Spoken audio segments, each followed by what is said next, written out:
மெரினா கடற்கரையை திறந்து விடுங்க, பாலன் இல்லம் வந்த அமைச்சர் ராஜ்மோகனை விரட்டியடித்த இளைஞர்கள்.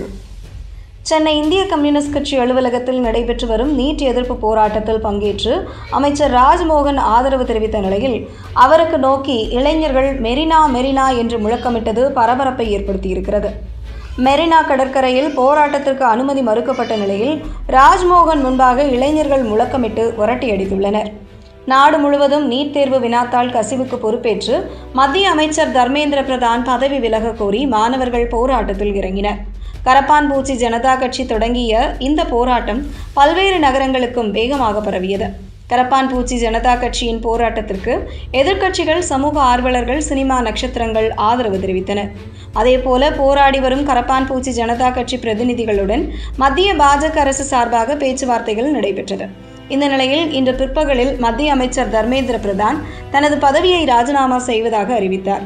இதன் மூலமாக பாஜக அரசு மாணவர்களின் போராட்டத்திற்கு பணிந்துள்ளதாக நாடு முழுவதும் கொண்டாடி வருகின்றனர். டெல்லி, கொல்கத்தா, சென்னை, மும்பையில் மாணவர்கள் கொண்டாட்டம் களை கட்டியது. சென்னையில் இந்திய கம்யூனிஸ்ட் கட்சியின் அலுவலகமான பாலன் இல்லத்தில் மாணவர்கள் ஒரு வாரமாக தீவிர போராட்டத்தில் ஈடுபட்டு வந்தனர்.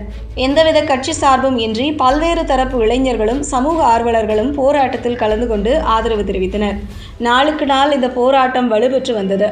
இதனிடையே போராடும் இளைஞர்கள் மெரினாவில் கூட திட்டமிட்டதாக கூறி மெரினா கடற்கரை மூடப்பட்டது. பொதுமக்கள் கூட தீவிர சோதனைக்கு பின்னரே அனுமதிக்கப்பட்டனர். இதனால் மிகப்பெரிய அளவில் மாற வேண்டிய போராட்டத்தை தாவேக அரசு தடுப்பதாக இளைஞர்கள் கொந்தளித்து வந்தனர். இருந்தாலும் பாலன் இல்லத்திற்கு வரும் இளைஞர்களின் எண்ணிக்கை நாளுக்கு நாள் அதிகரித்து வந்தது. இந்த நிலையில் கிட்டத்தட்ட போராட்டம் இறுதிக்கட்டத்தை எட்டிவிட்ட சூழலில் அமைச்சர் ராஜ்மோகன் பாலன் இல்லம் வந்து ஆதரவு தெரிவித்தார். அப்போது அங்கிருந்த ஒட்டுமொத்த இளைஞர்களும் திடீரென மெரினா மெரினா என்று முழக்கமிட்டனர். மெரினா கடற்கரையை மூடிவதை கண்டித்து கோஷங்கள் எழுப்பி விரட்டியடித்தனர். ஏற்கனவே நீட் தேர்வுக்கு எதிராக போராட்டம் தீவிரமடைந்த போது ஜனநாயகன் திரைப்படத்தை காண அமைச்சர்கள் சென்றது மிகப்பெரிய விவாதமாக மாறியது. இதனால் தாவேக அரசுக்கு எதிராக கோஷங்கள் எழுப்பப்பட்டது மாணவர்களின் கோபமாக பார்க்கப்படுகிறது.